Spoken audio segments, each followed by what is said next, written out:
પરિવારજનોને દૂર કરીને કદાચ સંપત્તિ મળી ગઈ તો એ સંપત્તિ શું કામની?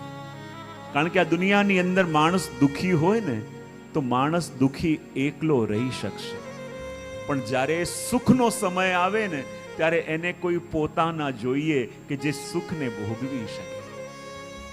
એકલો માણસ દુઃખમાં રહી શકે પણ સુખમાં એને પોતાના જોઈએ. અને જ્યારે આ રાજ્ય મળ્યું પણ પોતાના જ ગવાઈ દીધા અને પીડા યુધિષ્ઠિરના મનમાંથી પણ દૂર થતી નથી. અને આ તરફ અશ્વત્થામાએ વિચાર કર્યો. અશ્વત્થામાએ વિચાર કર્યો કે આ પાંડવોએ જે પણ યુદ્ધ જીત્યું છે, એ પાંડવોએ જે યુદ્ધ જીત્યું છે એ છલ કરીને જીત્યું છે. અને જે યુદ્ધ છલ કરીને જીત્યું છે તો હું પણ છલ કરીને પાંડવોને મારીશ. જ્યારે રાત્રિના સમયમાં પાંડવો સૂતા હશે ત્યારે હું જઈશ અને તલવારના એક એક ઝટકે એ પાંડવોના મસ્તકને ધડથી અલગ કરી દઈશ. અને રાત્રિના સમયમાં સૂતેલા પાંડવોને મારી નાખવા માટે ખુલ્લી ખડગ લઈને અશ્વત્થામા પાંડવોના શિબિર તરફ જવા લાગ્યો. ભગવાન જાણી ગયા. ભગવાન આવ્યા અને આવીને પાંડવોને કહ્યું કે જલ્દી મારી સાથે ચાલો.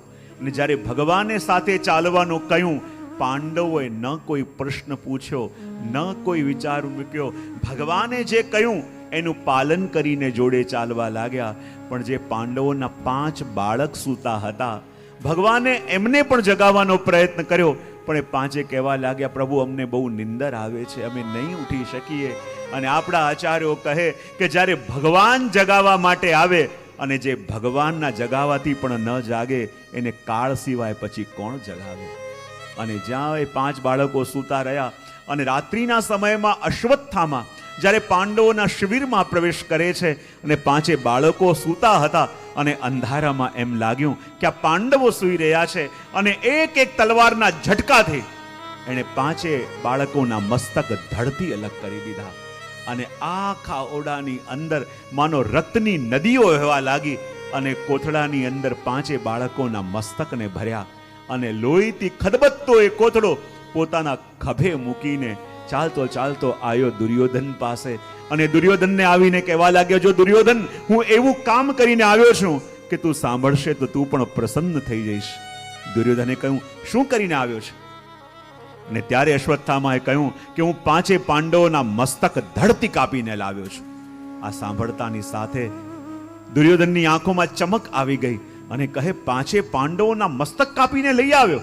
તો સૌથી પહેલા મને ભીમનું માથું બતાવો કે જેને કારણે મારી આ દશા થઈ છે. અને કહેવાય અશ્વત્થામાએ જ્યાં પોતાનો હાથ એ અંદર નાખ્યો કોથળામાં અને જ્યાં કોથળામાંથી હાથ બહાર કાઢ્યો, શું જોયું કે આ 5 પાંડવોને નહીં, એના નિર્દોષ બાળકોને મારીને આવ્યો છે. અને જ્યાં એના નિર્દોષ બાળકોને મારીને આવ્યો છે, ખબર પડી દુર્યોધનને એટલી પીડા થઈ. દુર્યોધન કહેવા લાગ્યો, અરે અશ્વત્થામા, તે આ શું કરી દીધું? મારી દુશ્મની 5 પાંડવોથી હતી, એમના નિર્દોષ બાળકોથી નહીં. અરે અશ્વત્થામા, તે આ શું કરી દીધું? તે તો અમારા ઘરમાં કોઈ શ્રાદ્ધ કરવા વાળું રહેવા ન દીધું. અને કહેવાય કે દુર્યોધનને પણ એટલી પીડા થઈ કે એ જ વખતે દુર્યોધનના પ્રાણ પણ ચાલ્યા ગયા. બોલે કેમ? કારણ કે કહેવાય છે કે મહાભારતમાં દુર્યોધનને એમ વરદાન હતું કે જીવનમાં જે વખતે હર્ષ અને શોક એક સાથે થશે તારા પ્રાણ જશે. અને જ્યારે દુર્યોધને જાણ્યું કે 5 પાંડવોને મારીને આવ્યો છે, હર્ષ થયો. પણ જ્યારે જાણ્યું કે 5 પાંડવ નહીં, એના નિર્દોષ બાળકોને મારીને આવ્યો છે, શોક થયો. અને જ્યાં હર્ષ અને શોક એક સાથે થયો, એના પ્રાણ ચાલ્યા ગયા. અને અહીંયા જ્યારે સવાર થવા આવી અને દ્રૌપદી પોતાના બાળકોને જગાવવા માટે કક્ષમાં આવી અને જે બાળકોની મધુર મુસ્કાનને જોઈને દ્રૌપદીના દિવસની શરૂઆત થતી, જે બાળકોના મુખને જોઈને દ્રૌપદીને લાગતું કે હું જીવી રહી છું. અને આજે દ્રૌપદી જ્યારે શિબિરમાં પ્રવેશ કરે છે ને શું જુએ છે કે 5 બાળકોના ધડ પડેલા છે અને એના મસ્તક કાપીને કોઈ લઈ ગયું છે. જ્યારે આ માએ આ દ્રશ્ય જોયું કે 5 બાળકોના ધડ પડેલા છે, રક્તની નદીઓ વહી રહી છે અને એના મસ્તકને કોઈ કાપીને લઈ ગયું છે, દ્રૌપદીથી સહન ન થયું. ચીસો પાડવા લાગી કે જો મારા બાળકોને કોણે મારી દીધા. ભાગતા ભાગતા પાંડવો આવ્યા અને આ દ્રશ્ય જોઈને પાંડવોનું હૃદય પણ બેસી ગયું કે એવું કોણ નિર્દય છે કે જેણે આ બાળકોને મારી દીધા? આ બાળકોએ કોનું શું બગાડ્યું હતું? અને જ્યાં દ્રૌપદી પણ રડી રહી છે અને અર્જુન કહે, સમજતા વાર ન લાગી કે આ કાર્ય કરવા વાળો અશ્વત્થામા છે. અર્જુને અશ્વત્થામાનો પીછો કર્યો, બ્રહ્માસ્ત્રને નિવૃત્ત કર્યું, અને જેવી રીતે એક પશુને બાંધીને લાવવામાં આવે એવી રીતે અશ્વત્થામાને બાંધીને અર્જુન લાવ્યો.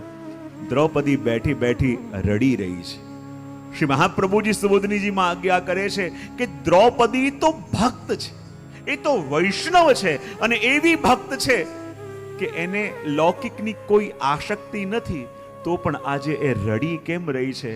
તો મહાપ્રભુજી કહે, રડી એટલા માટે રહી છે કે દ્રૌપદીને પીડા એ વાતની છે કે આ બાળકો ક્ષત્રિયના બાળકો છે, અને ક્ષત્રિયના બાળકો યદિ યુદ્ધ લડતા લડતા મરાયા હોય તો એમની ઉત્તમ ગતિ થાય, પણ આ તો સૂતા સૂતા મરાયા, અને એ પણ બ્રાહ્મણના હાથે મરાયા, તો એમની દુર્ગતિ ક્યાંક ન થઈ જાય. માટે મહાપ્રભુજી કહે કે દ્રૌપદી રડી રહી છે, કારણ કે જાણે છે કે જ્યારે દ્વારિકાધીશ એમની સામે આવશે, અને ભગવાનનો સ્વભાવ એ જાણે છે કે ભગવાન બધું સહન કરી શકે, પણ ભક્તની આંખોમાં આંસુ જુએ ને એ આપણા પ્રભુથી સહન ન થાય. અને જરૂર પ્રભુના હૃદયમાં કરુણા જાગશે, અને બાળકો માટે કરુણા જાગશે, તો એ બાળકોનું પણ કલ્યાણ જરૂર થશે. અને ત્યાં જ અર્જુન આવ્યો અને અશ્વત્થામાને બાંધીને લાવ્યો અને કહે, જો દ્રૌપદી, આ તારા 5 બાળકોના હત્યાનાને હું લઈને આવ્યો છું, તારે જે દંડ આપવો હોય આપ, તારે જે શિક્ષા કરવી હોય કર. અને જ્યારે દ્રૌપદીએ જોયું કે સામે અશ્વત્થામા ઊભો છે, અને એ અશ્વત્થામા કે જેણે પોતાના 5 બાળકોને મારી દીધા છે, અને એને જ્યારે સામે જોયો આ માએ, અને દ્રૌપદી ભાગતા ભાગતા ગયા અને જઈને સૌથી પહેલા અશ્વત્થામાને દંડવત પ્રણામ કર્યા. અર્જુન કહેવા લાગ્યો કે આ શું કરો છો? આ તમારા 5 બાળકોનો હત્યારો છે, અને બાળકોને મારે એ તો આતતાઈ કહેવાય, અને આતતાઈને મારવો કોઈ અધર્મ નથી, અને તમે આમને વંદન કેમ કરો છો? દ્રૌપદી કે ના, તમારા ગુરુપુત્ર છે, બ્રાહ્મણ છે, અને આપણા ઘરના આંગણામાં છે, અને આપણા ઘરના આંગણમાં કોઈ બ્રાહ્મણનું અનાદર હું સહન ન કરી શકું. અર્જુન કે આને મારી દેવો જોઈએ, પાંડવો કહે આને મારી દેવો જોઈએ, પણ દ્રૌપદી કહે કે હું મારા આંખોની સામે એમનું અપમાન સહન નહીં કરી શકું. ત્યાં જ ભગવાન પધાર્યા, અને ભગવાન આવ્યા તો ભગવાનને જોઈને બધા કહેવા લાગ્યા, પ્રભુ આપ જ ન્યાય કરો કે અશ્વત્થામાને મારી દેવો જોઈએ કે એને મુક્ત કરવો જોઈએ. ભગવાન કહે કે જો આતતાઈને મારવો એમાં કોઈ અધર્મ નથી, પણ બ્રાહ્મણને મારવો ન જોઈએ, એ અવધ છે. ને ત્યારે બધા કહેવા લાગ્યા કે પ્રભુ, એક તરફથી આપ કહો છો કે મારી દેવો જોઈએ, એક તરફથી કહો છો કે આને ન મારવો જોઈએ, આપ જ ન્યાય કરો કે આને શું કરવું જોઈએ. ત્યારે ભગવાન કહે કે જો અશ્વત્થામા છે ને એ પ્રતીક છે સંસારનું, અને સંસારને મારવા જઈએ તો મારી ન શકાય, એને ત્યાગવા જઈએ તો સંસારને ત્યાગી ન શકાય. બોલે શું કરો? બોલે અશ્વત્થામાના મસ્તક ઉપર જન્મસિદ્ધ મણી છે ને એ મણીને કાઢી. અને મહાપ્રભુજી કહે છે અશ્વત્થામા પ્રતીક છે સંસારનો, સંસારને મારવા જઈએ મારી ન શકાય, સંસારનો ત્યાગ કરવા જઈએ ત્યાગી ન શકાય, તો બોલે એના અંદર રહેલો મણી કાઢી લો. અને મણી એટલે શું? સંસારમાં રહેલી આપણી આસક્તિ એ જ મણી છે. જ્યારે સંસારની આસક્તિ નીકળી જાય તો પછી સંસારનો કોઈ મોલ રહે? આ વસ્તુ કિંમતી આપણને એટલા માટે લાગે કે એમાં આસક્તિ છે, જ્યારે આસક્તિ જ ન રહે પછી એ વસ્તુની કોઈ કિંમત રહેતી નથી. અને જુઓ, જે વ્યક્તિનું બહુ યશ હોય ને, એનો યશ ચાલ્યો જાય એ પણ એક પ્રકારનો મૃત્યુદંડ છે. રામાયણમાં કહેવાય છે ને કે જ્યારે રામચરિતમાનસમાં આવે છે કે અંગદ રાવણ સાથે યુદ્ધ કરવા ગયો, રાવણે અંગદને પડકાર્યો કે મારી સાથે યુદ્ધ કર. ત્યારે અંગદ કહે કે જે મરેલો હોય એ મરેલાને ફરી મારવાની જરૂરત હોતી નથી. ત્યારે રાવણ કહે કે હું તો જીવિત છું, અને જીવિત છું, અને તું કહી રહ્યો છે કે મરેલાને મારી ન શકાય. ત્યારે અંગદે કહ્યું કે જો આટલા 14 લોકો છે ને એ મૃત્યુ પામેલા કહેવાય. બોલે કયા? તો વર્ણન કરતા કહે છે કૌલ કામ અવશ્ય કુપિન વિમૂઢા, અતિ દરિદ્ર અજસી અતિ મૂઢા, સદા રોગ બસ સંતત ક્રોધી, વિષ્ણુ વિમુખ શ્રુતિ સંત વિરોધી. તનુ પોષક નિંદક અગવાની જીવત શબ સમ 14 પ્રાણી. આ 14 મનુષ્યો એવા છે કે જે જીવતા જીવતા મૃત્યુ પામેલા હોય ને મરેલા જેવા છે. બોલે કયા કયા? તો સૌથી પહેલા કયું? કામવશ. જેની ઈચ્છાઓ એટલી પ્રબલ એને ગમે તેટલું આપો, જેને સંતોષ ન થાય ને તો એ પણ જીવતો જીવતો મરેલો કહેવાય. જેની કામનાઓ ક્યારે પણ શાંત થઈ નથી, જેની ઈચ્છાઓ ક્યારે પણ ઢળતી નથી, એ જીવતો જીવતો મરેલો કહેવાય. બીજું કયું? વામ માર્ગી, એટલે કે હંમેશા ઊંધા વિચારો, હંમેશા ઊંધા રસ્તે ચાલવા વાળો જે હોય ને એ પણ જીવતો મરેલો કહેવાય. ત્રીજું કયું? કંજૂસ. અને કંજૂસ પણ કેવો? જે કોઈને પ્રશંસાના 2 શબ્દો પણ ન કહી શકે ને એ કંજૂસ કહેવાય. ખાલી દ્રવ્ય ન આપે એ કંજૂસ નહીં, કોઈને પ્રશંસાના 2 શબ્દો કહેવાની પણ જેની અંદર સામર્થ નથી એને કહેવાય કંજૂસ. એ પણ મરેલો કહેવાય. ચોથું કયું? અતિ દરિદ્ર. અને અતિ દરિદ્ર કોને કહેવાય? જેની પાસે ખાલી દ્રવ્ય નથી, જેની પાસે જેને આત્મસન્માનની પણ કદર રહી નથી, જે પોતાના આત્મસન્માનને પણ જાળવતો નથી ને એને પણ જીવતો જીવતો મરેલો કહેવાય. પાંચમું કયું? વિમૂઢ, કે જે મૂર્ખ છે. અને મૂર્ખ કોને કહેવાય? જે પોતાનું કલ્યાણ શેમાં છે એ જાણી ન શકે, જે રસ્તો પતનના માર્ગે લઈ જતો હોય ત્યાં ચાલે અને જેમાં કલ્યાણ હોય ત્યાં ન ચાલે, એ જીવતા જીવતે મરેલો જેવો છે. એવું રામાયણ આપણને કહે છે. પછી કહે છે અજસ. અજસ એટલે કોણ? જેનું બહુ યશ ફેલાયેલું હોય, એનું યશ છીનવાઈ જાય ને તો એ પણ મૃત્યુ છે. માણસના અનેક શરીર હોય છે. જેમ આ ભૌતિક શરીર યા સ્થૂલ શરીર છે ને, એવું માણસનું એક યશરૂપ શરીર, કીર્તિરૂપ શરીર પણ હોય છે. અને જે દિવસે કીર્તિ ખંડિત થઈ જાય તો એ પણ એક પ્રકારનું મનુષ્યનું મૃત્યુ છે. અને અશ્વત્થામાં એનું એટલું સન્માન હતું, અને જ્યારે એના મસ્તક પર રહેલો જન્મસિદ્ધ મણિ કાઢી લીધો એટલે હવે એ જ અપમાનિત થઈને ફરવા લાગ્યો. અને ઘણીવાર એકવાર કોઈને મારી દો તો એ ઓછી પીડા છે, પણ અપમાનિત થઈને પલ પલ મરવું પડે એ બહુ આકરી પીડા છે. અને એટલે અહીંયા કહ્યું કે સદા રોગવશ, સદા રોગ રહેતા હોય એ પણ મૃત્યુ છે. અતિવૃદ્ધ, અને કહેવાય ને કે ભલે નાની અવસ્થા હોય પણ પોતાનું કાર્ય પોતે પણ કરવા માટે એને આળસ આવતી હોય, એ પણ મૃત્યુરૂપ છે.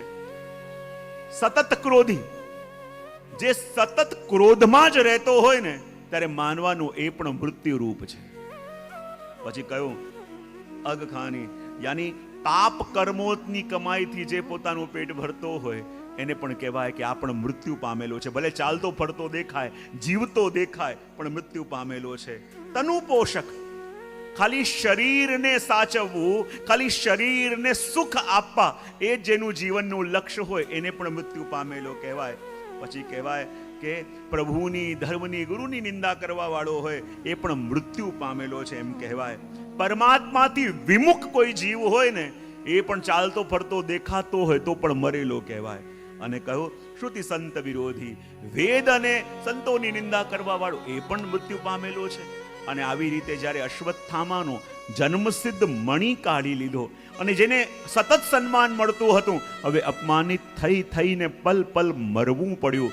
અને અશ્વત્થામા બદલાની આગમાં બળવા લાગ્યો કે એકવાર તલવારના એક ઝાટકે મને મારી દીધો હોત તો સારું થાત. આ તો પલ પલ મરવું પડી રહ્યું છે, પલ પલ અપમાનિત થવું પડી રહ્યું છે. તો જે પાંડવોએ મારી આ દશા કરી, એમના ઘરમાં કોઈ શ્રાદ્ધ કરવા વાળો હું રહેવા નહીં દઉં.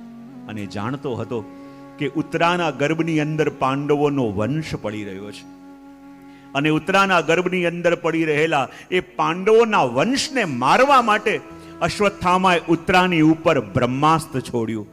એક સૂર્યનો તાપ પણ આપણે સહન ન કરી શકીએ, અને 12 સૂર્યનો તાપ હોય એવું બ્રહ્માસ્ત્ર જ્યારે ઉત્તરાને બાળવા લાગ્યું, અને ઉત્તરા ભાગતી ભાગતી ભગવાન પાસે આવી, પાહી પાહી મહાયોગી દેવ દેવ જગતપતે, હે પ્રભુ મારી રક્ષા કરો, હે પ્રભુ મારી રક્ષા કરો, આ બ્રહ્માસ્ત્ર મને બાળી રહ્યું છે.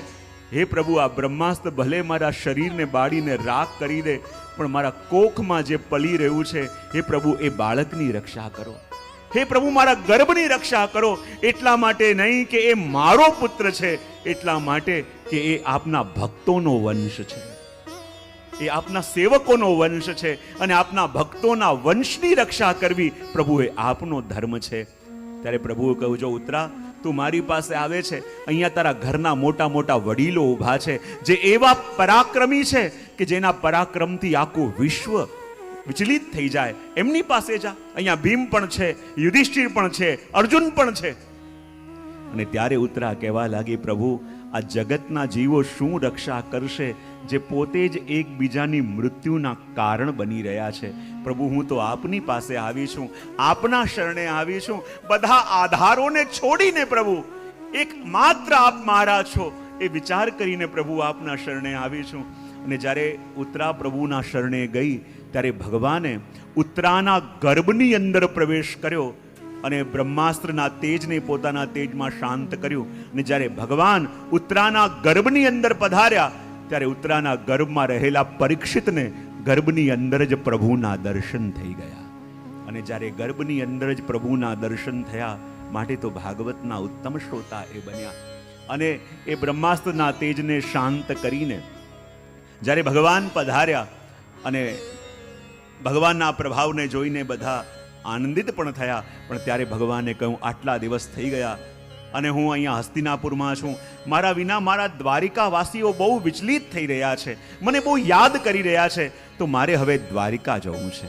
ને જ્યાં ભગવાને દ્વારિકા જવાની વાત કરીને એ સાંભળતાની સાથે જ પ્રભુના નિજનો ત્યાં મૂર્છિત થઈને ડળી પડ્યા.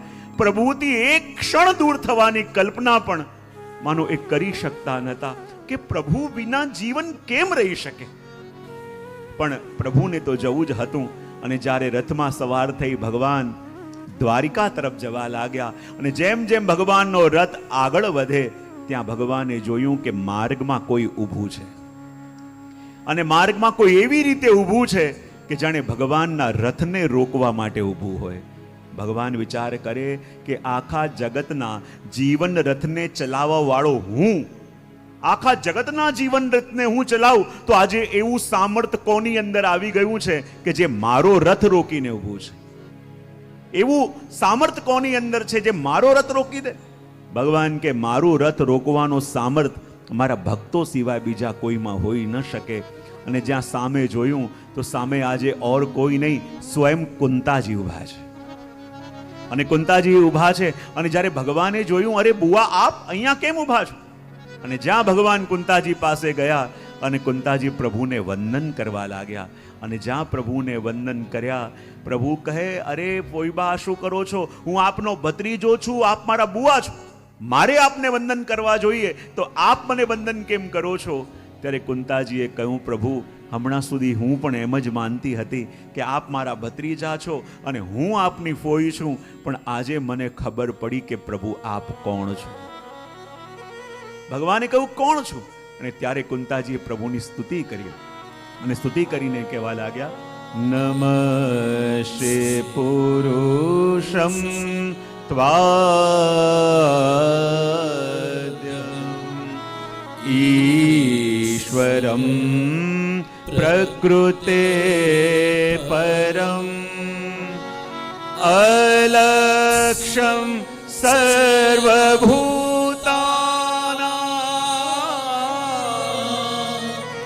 અંતર્બહિરવસ્થિતમ.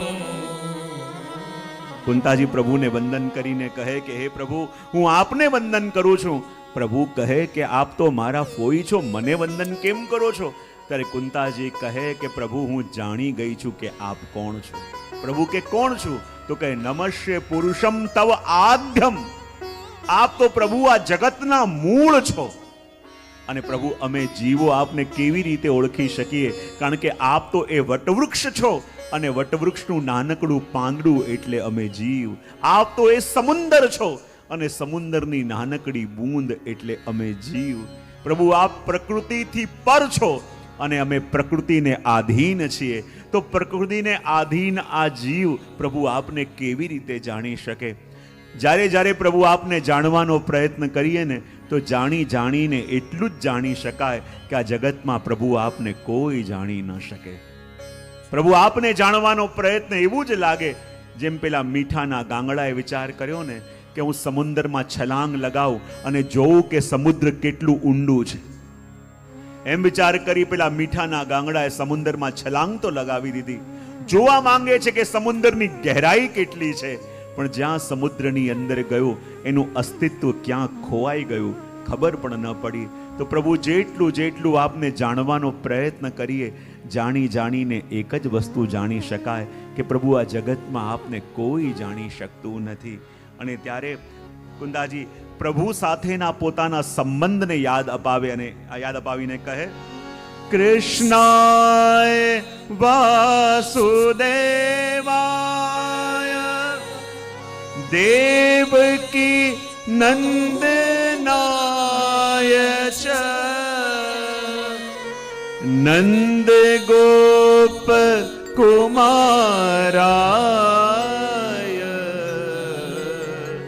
ગોવિંદાય નમો નમઃ. અહીંયા કુંતાજી પોતાનો સંબંધ પ્રભુ સાથે બતાવે છે અને કહે છે કે આ જગતના લોકો સંબંધની ખાલી વાતો કરી શકે, પણ સંબંધ નિભાવતા તો મારા પ્રભુ સિવાય બીજા કોઈને ન આવડે. અને જેવું સંબંધ નિભાવતા આપણા પ્રભુ જાણે છે એવું આ જગતમાં કોઈ ન નિભાવી શકે. આપણે તો પ્રભુ સાથેના ખાલી સંબંધની વાતો કરીએ છીએ, પણ નિભાવતા તો આપણા પ્રભુને આવે છે. અને માટે કુંતાજી પોતાનો સંબંધ પ્રભુ સાથે બતાવે. કૃષ્ણાએ કહીને મૂળ પ્રભુનું સ્વરૂપ, પછી કહે દેવકી નંદનાય વાસુદેવાય. પ્રભુ આ વાસુદેવજીના પુત્ર છો તો એમનું કલ્યાણ કરશો તો હું પણ એમની બહેન થાઉં, એ નાતે મારો પણ કલ્યાણ કરજો. દેવકીજીના પુત્ર છો એનું કલ્યાણ કરશો તો એ નાતે પણ મારો સંબંધ આપની સાથે થાય, મારું પણ કલ્યાણ કરજો. કારણ કે જુઓ, ભગવાન સાથે જે સંબંધ બાંધે ને, ભગવાન સાથે જેનો સંબંધ હોય તો ભગવાન જેવો સંબંધ નિભા. પ્રસંગ આવે છે ને કે પેલા વૃદ્ધ સંત હતા, એક નાનકડી ઝૂંપડીમાં રહેતા અને આખો દિવસ ઠાકોરજીના સ્વરૂપને પધરાવી એમની સેવા કરતા રહે અને એક ક્ષણ પણ પ્રભુને મૂકીને ઝૂંપડીની બહાર ન જાય. અને એમ જ કે આ તો મારો દીકરો છે, મારો દીકરો છે. ગામના લોકો બોલાવા આવે કે આ પ્રસંગ છે એમાં પણ તમે આવો, ત્યારે કહે કે મારા દીકરાને મૂકીને ન આવી શકું, કારણ કે મારો દીકરો નાનો છે અને મારો દીકરો મારા વિના રહી ન શકે. અંદર આવીને લોકો જુએ ક્યાં છે દીકરો, તો નાનકડું લાલનનું સ્વરૂપ ત્યાં બિરાજેલું હોય. અને ઠાકોરજીને પણ એમના માટે એટલો પ્રેમ કે એક ક્ષણ પણ બહાર જવાનો વિચાર કરે તો પ્રભુ એમનો હાથ પકડી લે કે તારા વિના હું કેમ કરીને રહીશ, તારો દીકરો માને છે તો હું તારા વિના નહીં રહી શકું. 25-30 વર્ષ થયા એ ઝૂંપડીની બહાર ક્યારે નીકળ્યા નહીં, પ્રભુને મૂકીને એક ક્ષણ ન જાય કે મારો દીકરો, મારો દીકરો. પણ એકવાર ગામના લોકો એમને આગ્રહ કરીને કોઈ પ્રસંગમાં લઈ ગયા અને જેવા બહાર લઈ ગયા ત્યાં જ એમનું મૃત્યુ થઈ ગયું. અને જ્યાં બહાર લઈ ગયા અને એમનું મૃત્યુ થયું, ગામના લોકો બધા કહેવા લાગ્યા, અરે આપણે ખોટો આગ્રહ કર્યો, એમને બહાર લઈ આવ્યા અને એમનું મૃત્યુ થઈ ગયું. હવે એમના પરિવારમાં કોઈ આગળ પાછળ તો છે નહીં, તો એમનો અગ્નિ સંસ્કાર ઇત્યાદિ કોણ કરશે? ગામના લોકોએ કહ્યું આમનું તો કોઈ સગું છે નહીં, એવું કરી આપણે બધા ભેગા મળીને એમની ઉત્તર ક્રિયા કરીએ. અને જ્યાં ચિતા સજાવી હતી અને બધી ઉત્તર ક્રિયાની તૈયારીઓ ચાલતી હતી, ત્યાં નાનકડું 5 વર્ષનું એક બાળક સુંદર પીળા વસ્ત્ર પહેરીને ભાગતો ભાગતો આવ્યો અને કહે કે કોણ કહે છે કે આમનું કોઈ નથી, હું એમનો દીકરો છું અને બધી ઉત્તર ક્રિયા હું કરીશ. બધા ગામના લોકો કહેવા લાગ્યા કે આ દીકરો ક્યાંથી આવ્યો? અને કહેવાય કે એક દીકરાએ કરવી જોઈએ એવી બધી ઉત્તર ક્રિયા પેલા 5 વર્ષના બાળકે કરી. અને પછી જ્યારે ચિતા શાંત થઈ, આગળનો ક્રમ કરવાનો હતો, બધા ગોતે કે એમનો દીકરો ક્યાં ગયો, પણ એ ક્યાંય ન દેખાય. આખા ગામના લોકો ગોતીને આવ્યા પણ એ બાળક ક્યાંય દેખાયું નહીં. બધા કહેવા લાગ્યા કે બાળક કોણ હતું?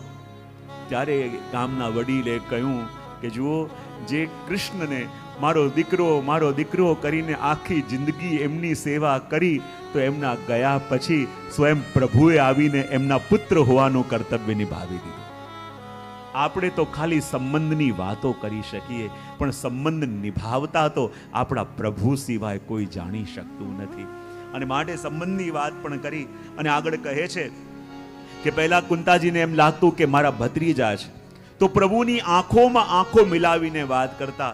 પણ જ્યારે હવે જાણ્યું કે આ ભગવાન છે, અને જ્યાં નેત્રોમાં નેત્ર મળ્યા, સંકોચ થયો, નેત્ર ઝૂક્યા, અને નેત્ર ઝૂક્યા અને દ્રષ્ટિ પ્રભુની નાભી ઉપર પડી. અને કુંતાજી સ્તુતિ કરતા અહીંયા કહે, નમ પંકજ નાભાય, નમ પંકજ માલિને, નમ પંકજ નેત્રાય, નમસ્તે પંકજાગ્રયે. જ્યારે એમ માનતા કે મારા ભત્રીજા છે, તો પ્રભુની આંખોમાં આંખો મિલાવીને વાત કરતા. પણ જ્યારે જાણ્યું કે આ તો ભગવાન છે, અને જ્યાં નેત્રો ઉપર દૃષ્ટિ પડી, સંકોચ થયો, દૃષ્ટિ નીચે આવી. અને જ્યાં દૃષ્ટિ નીચે આવી તો પ્રભુની નાભી ઉપર દૃષ્ટિ પડી. અને કુંતાજી કહે, નમઃ પંકજ નાભાય, હું એવા પ્રભુને વંદન કરું છું જેની નાભી કમળ સમાન. દૃષ્ટિ ઓર ઉપર આવી, પ્રભુના હૃદય પર રહેલી કમળની માળા ઉપર દૃષ્ટિ પડી. અને કહે, નમઃ પંકજ માલીને, હું એ પ્રભુને વંદન કરું છું જેના હૃદય ઉપર કમળની માળા છે. દ્રષ્ટિ ઓર ઉપર ગઈ, પ્રભુના નેત્રો ઉપર દૃષ્ટિ પડી. અને કહ્યું, નમઃ પંકજ નેત્રાય, એ પ્રભુને વંદન કરું છું કે જેના નેત્ર કમળ સમાન છે. પણ જ્યાં નેત્રો ઉપર દૃષ્ટિ પડી, સંકોચ થયો, દૃષ્ટિ પાછી ચરણો પર આવી ગઈ. અને કહ્યું, નમસ્તે પંકજાંગ્રે, હું એ પ્રભુને વંદન કરું છું જેના ચરણ પણ કમલ જેવા. કુંતાજી કહે, પ્રભુ આપ મારા ભત્રીજા કેવી રીતે હોઈ શકો? પ્રભુ કે કેમ ના હોઈ શકું? ત્યારે કુંતાજી કહે છે, જાણો છો પ્રભુ, આપની નાભી કમળ સમાન છે. ભગવાન કે નાભી કમળ સમાન હોવાથી શું થાય? કુંતાજી કે નાભી કમળ સમાન હોવી એનો મતલબ જાણો છો? બોલે શું? આપની નાભીમાંથી જ કમળ પ્રગટ્યું, એ કમળમાંથી બ્રહ્માજી પ્રગટ્યા, અને બ્રહ્માજીએ જગતનું સર્જન કર્યું. તો જે બ્રહ્માના પણ પિતા હોય, એ મારા ભત્રીજા કેવી રીતે હોઈ શકે? કુંતાજી કે પ્રભુ જાણો છો આપ મારા ભત્રીજા કેમ ન હોઈ શકો? બોલે કેમ ન હોઈ શકો? બોલે આપના કંઠમાં કમળની માળા છે. તો પ્રભુ કે કમળની માળા હોવાથી શું થાય? કુંતાજી કહે, આ કમળની માળા બધા જુએ છે, પણ ક્યાંથી આવી છે ને હું જાણું છું. બોલે ક્યાંથી આવી છે? બોલે જ્યારે સમુદ્ર મંથન થયું, સમુદ્ર મંથનમાંથી લક્ષ્મીજી પ્રગટ્યા, અને લક્ષ્મીજીએ કમળની માળા આપના કંઠમાં ધરાઈ. તો જે લક્ષ્મીના પણ પતિ હોય, એ મારા ભત્રીજા કઈ રીતે હોઈ શકે? અને એ વાત ત્યાં કરી, અને આગળ કુંતાજીની આંખોમાં અશ્રુ આવ્યા. અને જીવનમાં કરેલી એક એક કૃપાનું ચિંતન અહીંયા કુંતાજી કરે છે. અને કહે છે કે પ્રભુ કેવી કેવી જગ્યાએ આપે અમારી રક્ષા કરી. પેલા વિષવાળા ભોજનથી રક્ષા કરી, અને એ જ રીતે લાક્ષાગ્રહના અગ્નિથી રક્ષા કરી, ધૃતકીડાની અંદર પ્રભુ આપે રક્ષા કરી. અને જીવનમાં જ્યારે એક એક કૃપાનું ચિંતન કુંતાજી કરે છે ને, અને આપણને એ બતાવે છે કે જ્યારે જ્યારે જીવનમાં કષ્ટ આવે, જ્યારે જ્યારે જીવનની અંદર વિપત્તિ આવે, ત્યારે આપણા મનમાંથી પ્રભુ માટે ફરિયાદો જાગવા લાગે છે.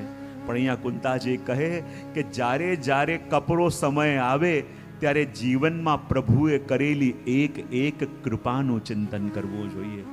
ભગવાને જે નથી આપ્યું એની ફરિયાદ તો આપણે જિંદગીભર કરીએ છીએ, પણ ભગવાને એવું ઘણું આપ્યું છે કે જે મેળવવાની આપણી પાસે લાયકાત નથી.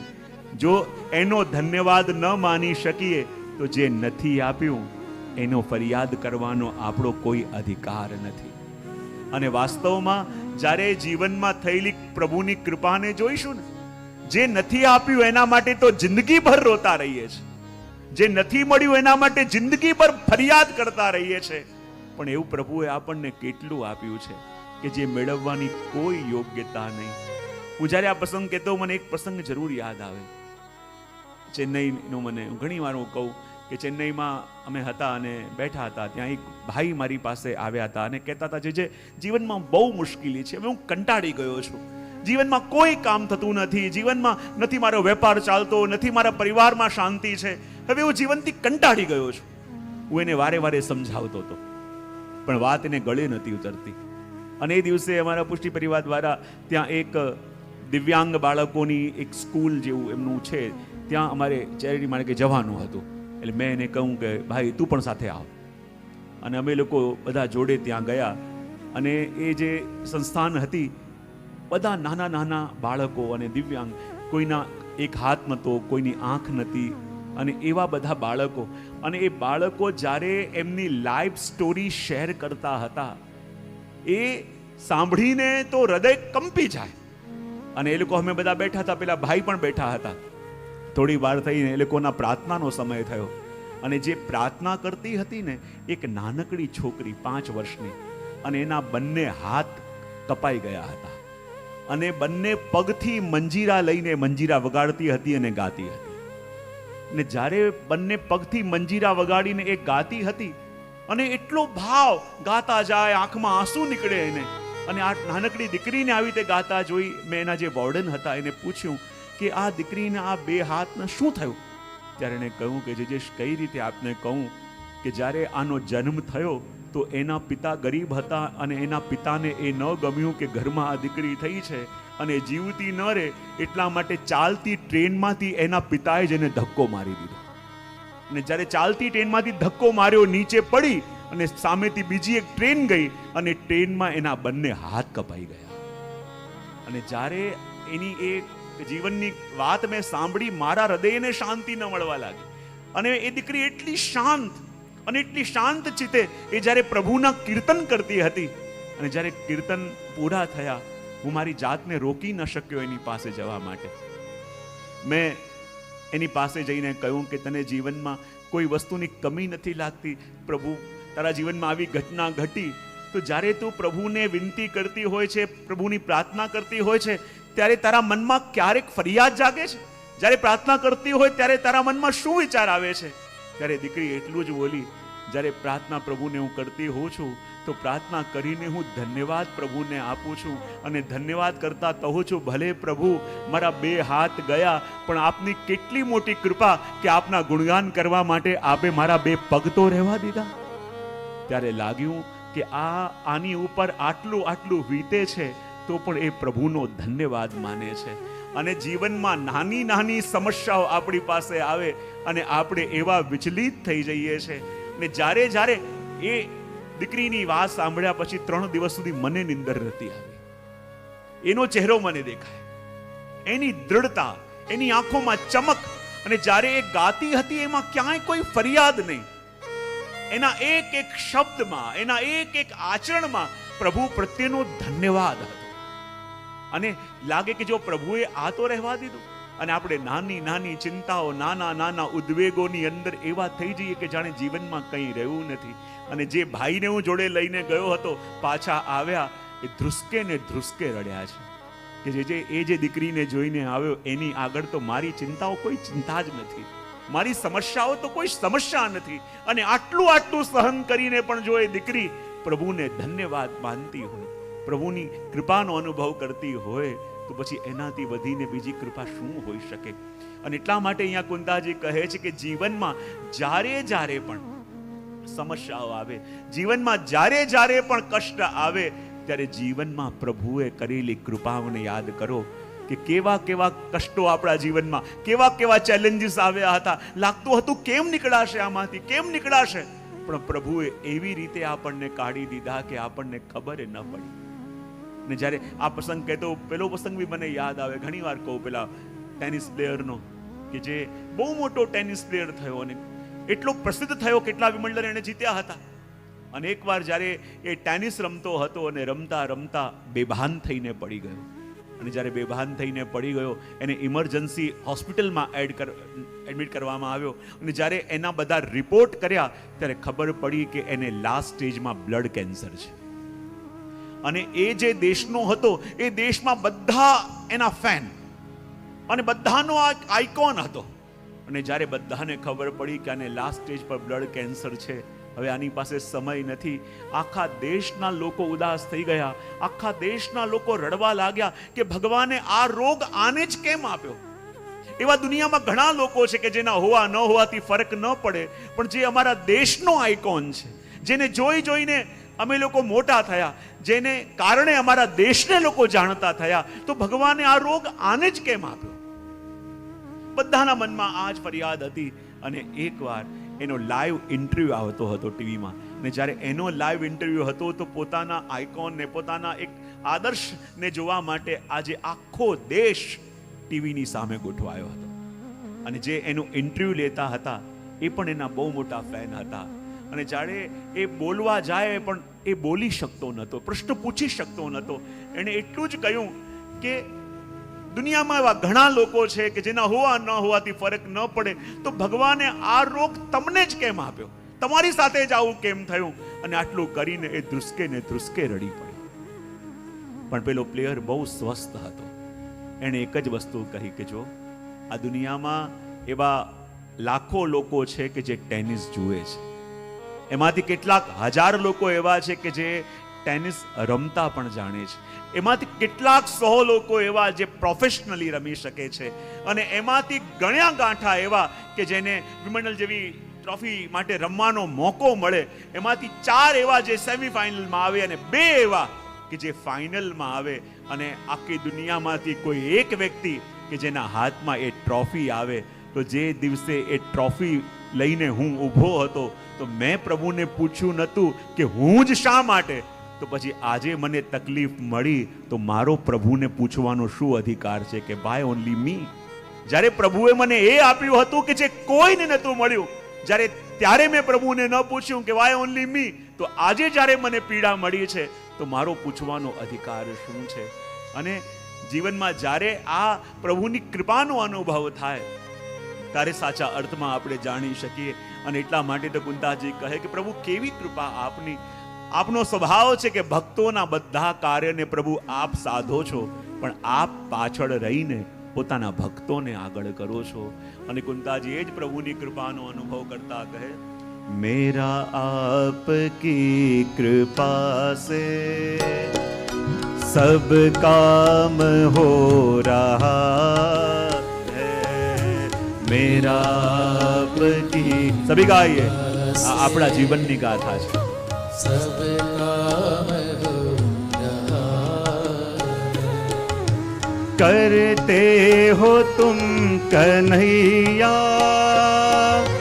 मेरा नाम हो रहा है. करते हो तुम सभी गाइए, कन्हैया, मेरा नाम हो रहा है. मेरा आपकी कृपा से सब काम हो रहा है. मेरा आपकी कृपा से सब काम हो रहा है.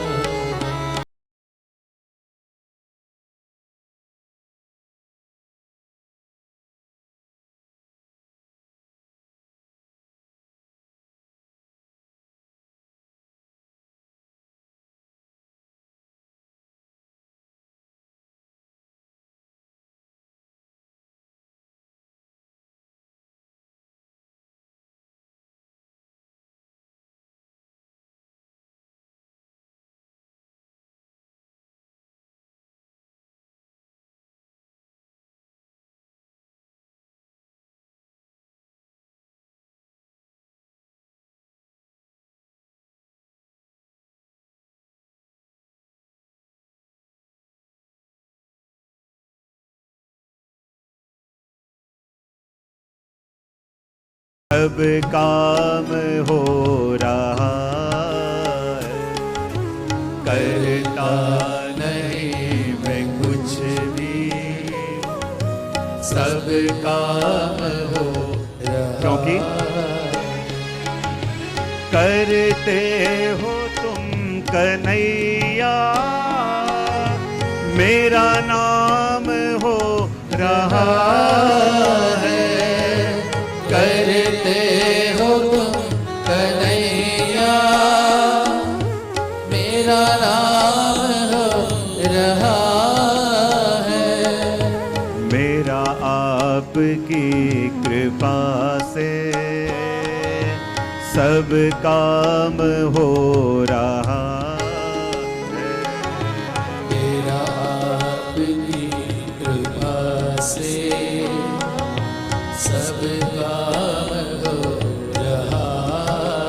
કુંતાજીને કહે, અરે બુવા, હું આપને કહું છું, આપને જે જોઈએ તે માંગો, જે કહો તે આપને આપું.